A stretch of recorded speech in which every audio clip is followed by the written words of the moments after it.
Me gustaría empezar hablando con Emilio. Me gustaría preguntarle cuál es el papel del CSIC en el sistema de asesoramiento científico en España y cómo crees que va a evolucionar este papel en el futuro. Muchas gracias, pero ya que me preguntas algo, no puedo sino contestar alguna de las cosas que se han dicho. Efectivamente, yo suscribo la necesidad que tenemos de un Nobel, por lo menos, pero estoy en línea con lo que ha dicho la secretaria de Estado. La cima de una montaña existe porque existe la montaña.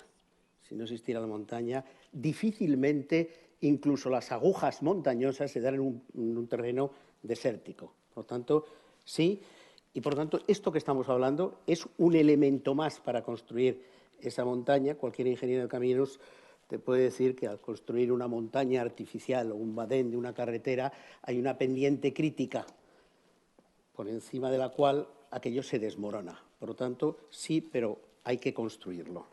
Bien, me preguntabas por el papel del Consejo en el asesoramiento científico. Yo creo que se ha hablado en las intervenciones anteriores sobre aspectos que son bien conocidos relativos a la policy science, que existe. La Secretaría de Estado ha mostrado algunos de los organismos que, bueno, pues que de alguna manera utilizan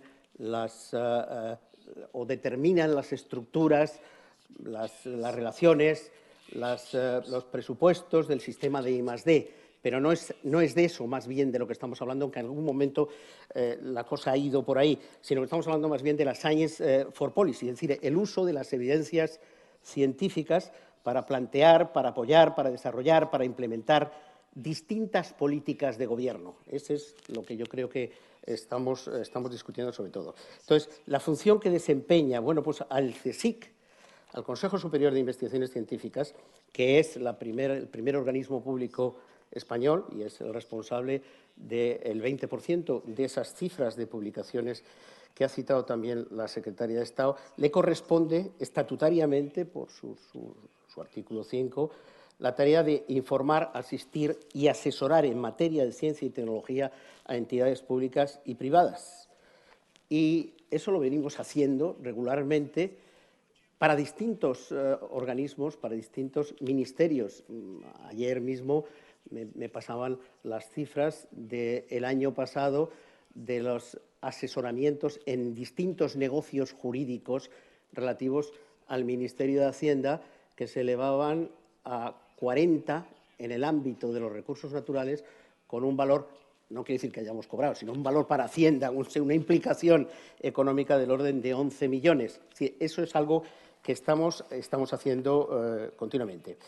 De cualquier forma, Science Policy es un deseo, como ha dicho también la Secretaria de Estado, porque la Policy for Science existe de alguna manera. Tengo también que hablar, de nuevo, sobre en relación con la función que el CSIC desempeña. El CSIC aporta aproximadamente el 5 o el 6% de la comunidad científica. Y, efectivamente, la comunidad científica, en cuanto la llamas, acude. Incluso, aunque no la llames, acude. Y a veces hasta eso es lo malo. A veces hasta eso es lo malo. Y por eso hace falta que existan estructuras y protocolos. ¿Y tenemos algún ejemplo? La secretaria de Estado ha hablado del ejemplo del ébola. Yo podría hablar de un par de ejemplos anteriores. Muchos de ustedes conocen el famoso vertido de Aznalcóllar, por el que reventó un dique que contenía los lodos tóxicos de los residuos mineros, y aquello inundó toda la cuenca baja del Guadalquivir y causó un desastre ecológico de unas enormes proporciones.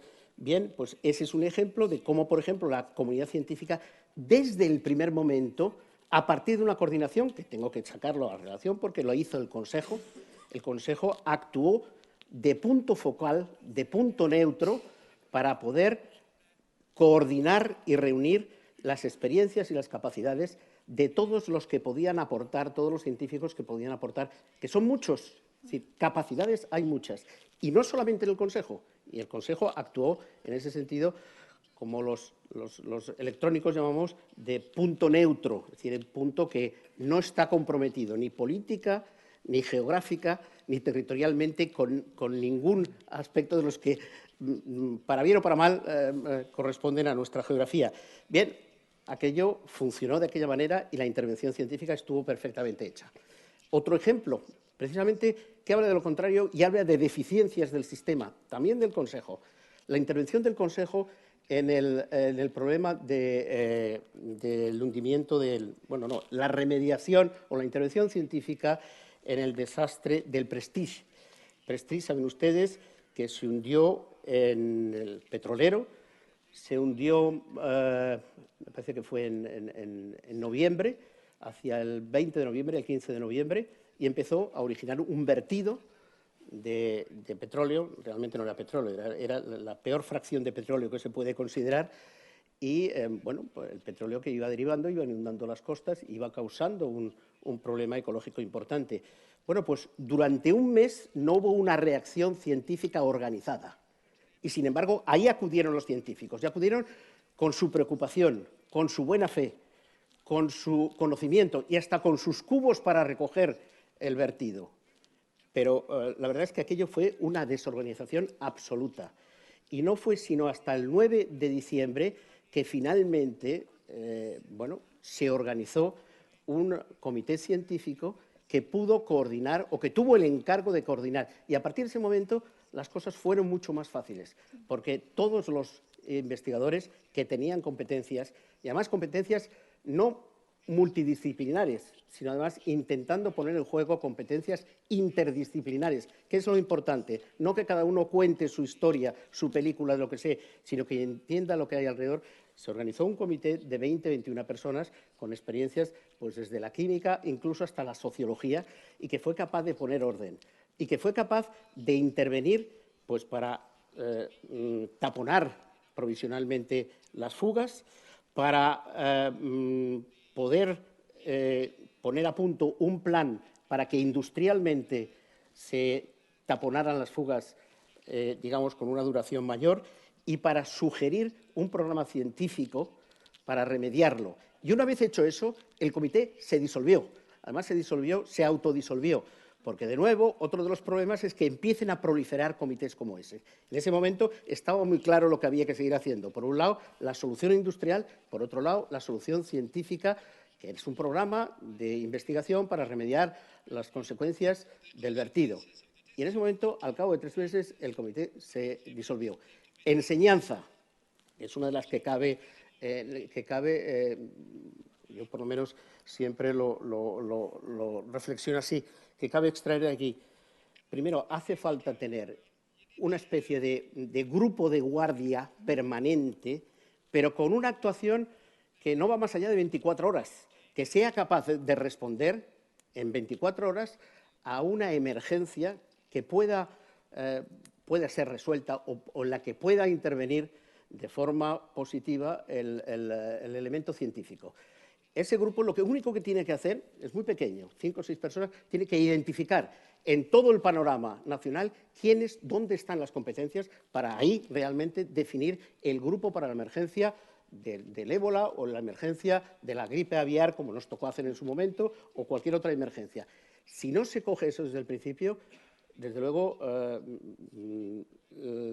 yo creo que es hasta negativo, porque la credibilidad, eso es uno de los factores que se han invocado aquí, la credibilidad de la ciencia, del científico como asesor, incluso empieza a ser cuestionada cuando no está aquello protocolizado y realmente organizado. Sí es verdad que en cuanto está organizado, me creo lo de la tercera o la cuarta posición de los científicos, y que realmente es su palabra la que creen, en tanto en cuanto operen, también se ha dicho, bajo criterios de transparencia absoluta, bajo criterios de independencia y algo que no se ha dicho, pero que a mí me parece importante, bajo criterios de excelencia. Es decir, ahí solamente tienen que estar los que saben, los que entienden o los que se necesitan para esa faena. No los otros o algunos otros que a lo mejor se interpreta que tienen que estar porque como esto ha pasado en mi pueblo, fulano que es de mi pueblo tiene que estar ahí. Yo me he tropezado con esos comentarios. Perdona porque me he extendido. Pero bueno. Antoni, ¿cómo crees que el sector privado podría asesorar en materia desde el punto de vista de la ciencia, tanto al Poder Ejecutivo como al Poder Legislativo? Bueno, también pienso de que es importante el tener esa capacidad no tan solo de participar, sino también de influir, ¿no?, en las políticas de investigación de una sociedad como ahora es el caso de España, ¿no?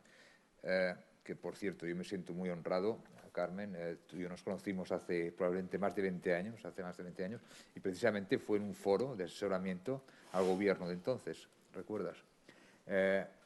Y estoy honrado de participar ahora activamente en esta materia de asesoramiento. Yo creo que el sector privado, por definición, busca una respuesta a su esfuerzo investigador. Es decir, intentamos de que la investigación que hacemos en nuestras empresas pues sea productiva, ¿no? Para que sea productiva necesitamos un entorno que nos invite a llevar a cabo esta inversión. Por lo tanto, que sea un entorno capaz de responder a nuestras necesidades, pero que además tenga una estabilidad, ¿no?, y que nos permita pensar que esa inversión que hacemos pues, podrá tener continuidad en el tiempo. Por lo tanto, ya es un elemento suficientemente importante para trasladar, ¿no?, para compartir y para influir, para buscar esta estabilidad. Pero, de hecho, la estabilidad es algo complejo, ¿no?, y es algo que nos queda mucho trabajo por hacer, ¿no?, puesto que esta estabilidad se puede alcanzar cuando es la sociedad en general, la ciudadanía, los ciudadanos que creen efectivamente que la investigación es una apuesta de futuro, es una apuesta que permite pensar que en el futuro seremos más prósperos, más ricos, desde la perspectiva de bienestar, desde la perspectiva de responder a las necesidades, de generar oportunidades para los jóvenes, etcétera, etcétera. O sea, la sociedad debe desarrollar esa cultura que se ha comentado de una forma u otra. Si hay esta cultura, bueno, pues o no existe, debemos trabajar para que efectivamente pues, se tengan en consideración y se pongan los elementos. El aspecto político es fundamental aquí, en el sentido de que, lógicamente, esta estabilidad la lograremos si existe un compromiso por parte de todos los partidos políticos que participan de la sociedad española, en cuanto que efectivamente nos podemos permitir no el lujo, sino la necesidad de establecer unos objetivos en este sentido, ¿no? Y por lo tanto, adquirir unos compromisos que nos permitan que a lo largo del tiempo, independientemente de los partidos políticos que gobiernen, pues se vaya a mantener este interés en impulsar la investigación. Si esto lo logramos, pues bueno, posiblemente podremos aspirar a ir subiendo en el ranking, ¿no? Y sobre todo a tener la capacidad de que el sector privado en investigación, que es absolutamente indispensable para dar este sentido de productividad también al sistema público, sea capaz de participar en la creación de este círculo virtuoso imprescindible para ello. Y de esta forma también animar a que crezca su implicación y su compromiso en la investigación. Por lo tanto, la manera que podemos nosotros participar en el asesoramiento científico, en innovación, en investigación a nivel de gobierno es promoviendo este interés mediante la educación, mediante la implicación y el compromiso, ¿no? Invitando a las partes que efectivamente participen del reto en crear esta cultura favorable, en crear en definitiva a España como un ecosistema atractivo, ¿no? Para que la investigación sea un vector de crecimiento, sea un reto de país.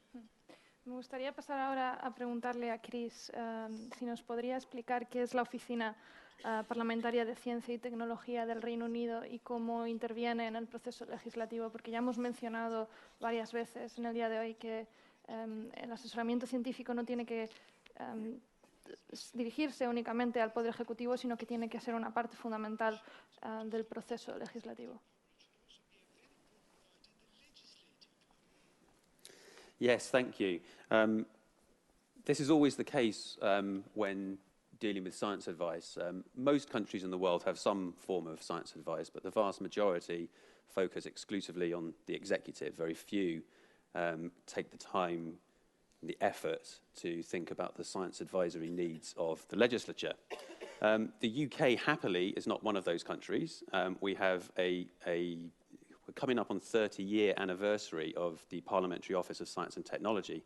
It was set up in the late 80s by a group of 3 MPs who were unhappy with the science advice that they were receiving from staff within the Parliament at the time.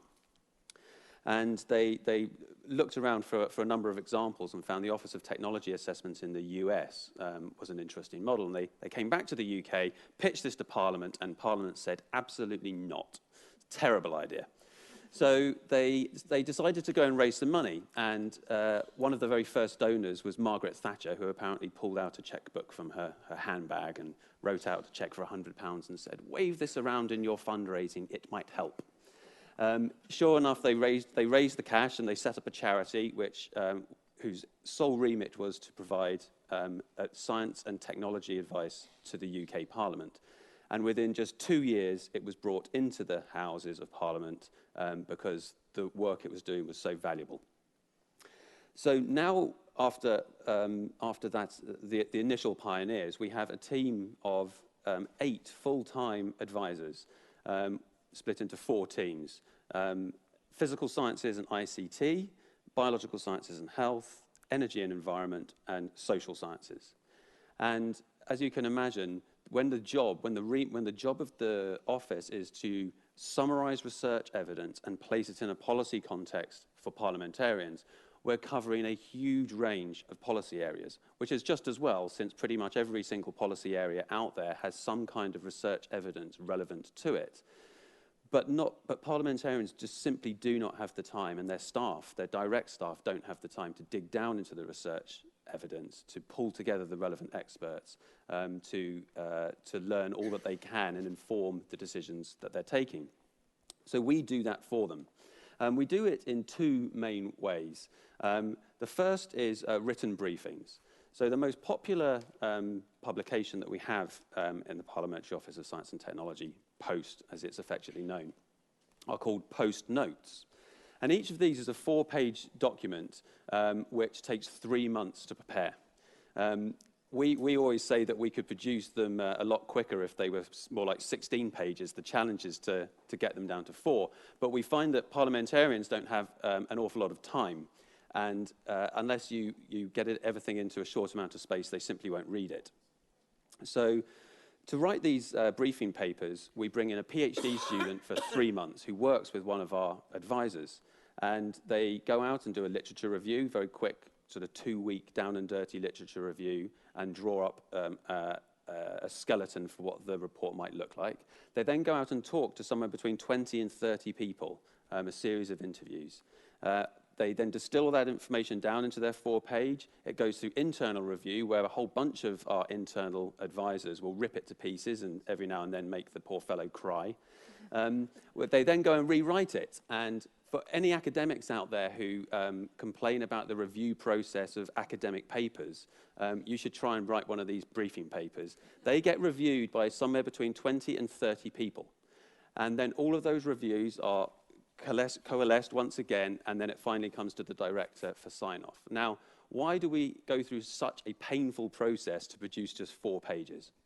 The answer is simple. Parliamentarians have to absolutely trust the things that we're telling them. And gaining that trust over a long period of time takes a lot of effort, but you can lose it with one bad publication.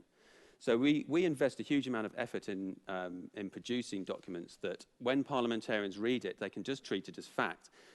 So much so that most of the time when they're using them, they don't even quote where they're getting from. They just sound a lot smarter than they actually are. I've left Parliament now, so I can say that. Those parliamentary briefings are really important, and they form something of the backbone of what we do, but they have to be complemented by relationships between individuals. There isn't an awful lot of research evidence on how to do advice for policy well, but what little research there is shows that it's connections between individuals that's by far the most important factor for feeding evidence into the policy decision. So we run a whole bunch of events as well. They range from, at the big end, big exhibitions where we'll bring academics and people from industry into, to bring kit into Parliament, where MPs have an opportunity to play with them and engage with the researchers who built them. We also have smaller seminars where we'll bring in experts with politicians and members of the public to have a dialogue over particular policy issues that are particularly timely for Parliament. But by far my favourite of the events that we run are what we call our breakfast briefings, which are simply designed to put half a dozen politicians in a room with half a dozen experts. We lock the doors, fuel them with caffeine and bacon, and bang heads together until interesting conversation happens. And they're particularly valuable because no one is taking notes. Politicians feel very free to ask the stupid question, and the experts feel free to provide some tough answers because they know that what they are saying in those meetings is never going to get repeated outside. So one of the key roles of any good parliamentary science advisory body is to provide a safe space for some very difficult conversations. Alongside these main activities, we've got two other things that I think are worth mentioning. The first is horizon scanning. The world of politics is extremely fast moving, not least because of the election cycle. And one of the things that is a challenge to policymakers is that policy exists as it is now, and the things that you can do to it are essentially iterative. You can just tweak the system. So the overriding incentive is to deal with the problem as it is now. But we know that the world is changing so fast that we're going to have to deal, that those policies that we have in place now aren't going to be fit for purpose in 5, 10, 20, 50 years' time. So we play an important role in Parliament, helping parliamentarians to get beyond the next election cycle. So we produce a range of briefing papers and indeed cards that they can physically play with that explain how the world is changing over just the next 5 years. Because we know that if we can get politicians excited about the next 5 years, because that's when they're going to be standing for re-election.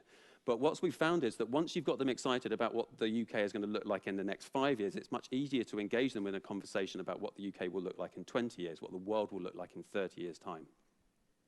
And the final thing that we take very seriously is training.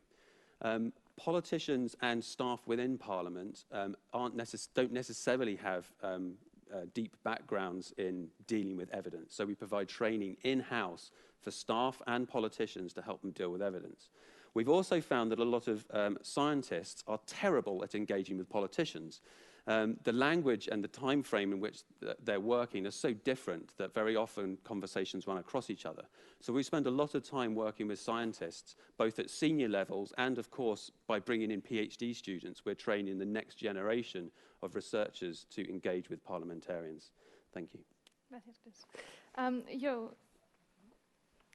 Las academias científicas en el Reino Unido juegan un papel muy importante, son muy activas en el proceso de asesoramiento. ¿Qué estrategias utiliza la Royal Society para canalizar su evidencia científica y sus consejos al Ejecutivo? So I think lots of people think that science advice and the provision of science advice to government is a relatively new phenomenon. But I'm pleased to say that since it was established in 1660, the Royal Society has actually been given science advice since then. And we gave our first landmark piece of advice in 1662, albeit on the state of His Majesty's timber supplies. But since then, the Society's really had the provision of advice of its DNA, and that's sort of as visible today through our strategic objectives.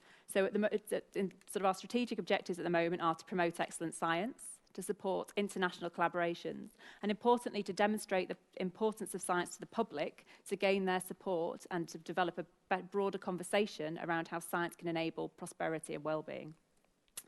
So what does that mean? Well, that means that we feel it's our responsibility to help decision makers in government look at issues through a scientific lens. So exposing them through safe space conversations to scientists and others to give them access to state-of-the-art thinking so that they understand the art of the possible when it comes to delivering their policy objectives and public services.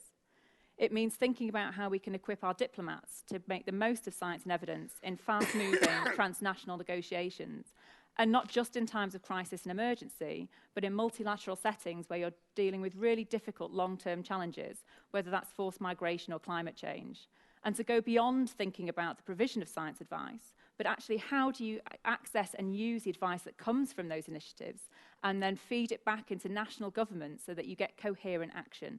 And that's an area that we will be exploring with our partners in the British Council later in this year.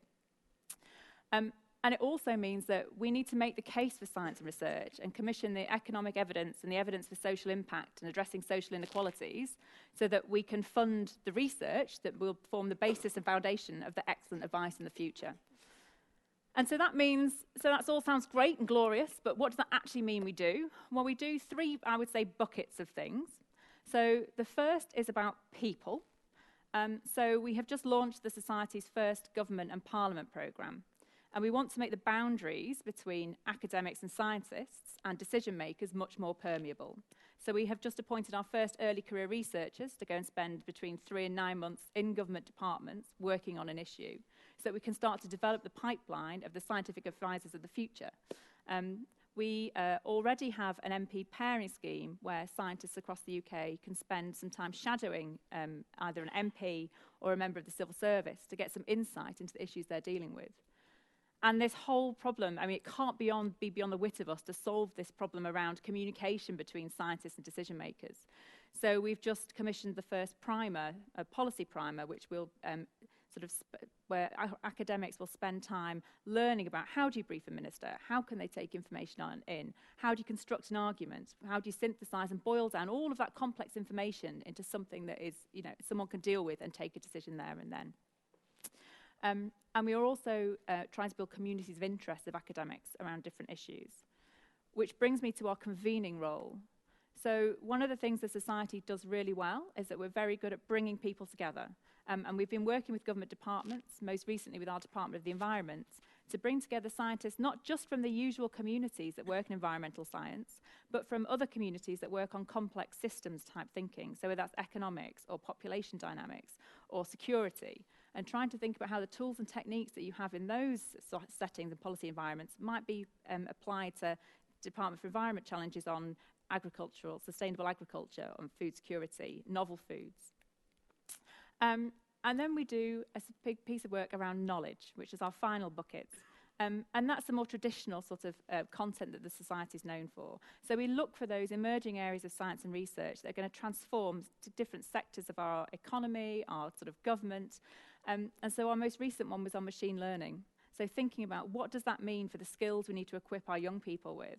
What does that mean for how we have to work with businesses to make sure they understand how machine learning and artificial intelligence could really transform the work they do? What does it mean for the world of work? And what does it mean for when it's sort of data governance and how people feel about what information that they are generating, what it's going to be used for? Does it matter if it's going to be used for public services rather than making money and investment on the stock exchange? Unsurprisingly, yes, it does. But what does that mean then for governance?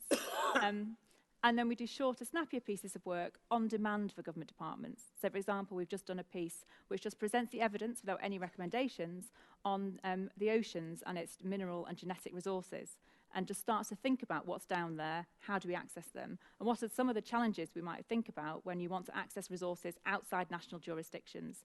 So it's about helping decision makers, in that case, ask the right questions of their scientists. Me gustaría dar la palabra al público si hay alguna pregunta. El caballero.